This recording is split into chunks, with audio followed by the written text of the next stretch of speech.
Soyons fiers de ce que nous sommes en train de faire. Nous sommes en train de travailler conformément aux directives politiques qui nous ont été données. Et aujourd'hui, on a le soutien du peuple malien. Malgré les turbulences, nous sommes en train d'accomplir nos missions, comme ça nous a été dit. L'effet final, c'est quoi? C'est le retour de l'autorité de l'État sur toute l'étendue du territoire national. Et que comprennent que cette mission est en train d'être accomplie.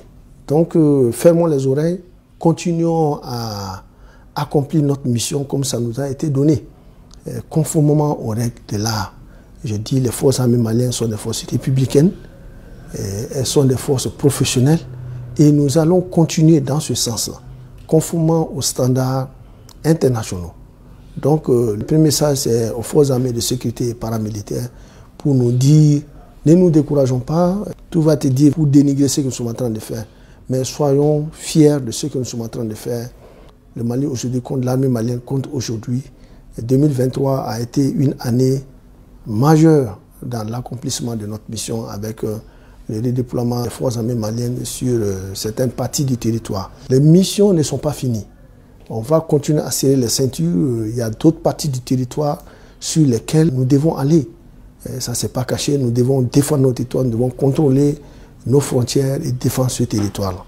Donc le travail continue, serrons la ceinture, soyons fiers de notre génération. Nous allons continuer à travailler pour le bien et les intérêts de notre pays. Le deuxième message, c'est aux populations maliennes. On dit aux populations maliennes, encore merci pour tout ce qu'elles sont en train de faire pour les forces armées de sécurité. Le seul exemple que je peux donner, c'est des dons que nous avons déjà reçus en nature et en espèces. Aujourd'hui, on a plus de 100 millions, à peu près 120 millions de dons qui ont été donnés en espèces aux forces armées de sécurité maliennes. Le message que je voudrais donner par rapport aux médias étrangers, ils sont là à essayer de donner une autre image du Mali, que nous ne travaillons pas vraiment pour les renforcer. Le message, c'est quoi? C'est de se méfier des réseaux sociaux, de ces propagandes. L'amélioration de la situation sécuritaire au Mali, elle est réelle. Tous les pronostics qui ont été faits par rapport au Mali ont été déjoués. Je me rappelle, toutes les forces qui sont là, à chaque départ, on dit que ça va sombrer. Ça montre comme quoi. C'est-à-dire que ces gens qui sont dans la campagne contre le Mali ne vont pas arrêter.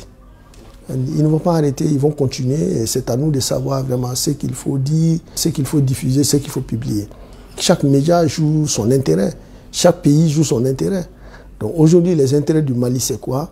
C'est la défense de la souveraineté comme nos politiques nous l'ont indiqué. Donc vraiment, toutes les réflexions, toutes nos actions doivent aller dans ce sens. Et nous sommes en train de faire des résultats sur le terrain. Comme j'ai dit, les objectifs politiques qui ont été fixés sont en train d'être atteints, avec les redéploiements des forces de défense et de sécurité paramilitaires sur l'ensemble du territoire national.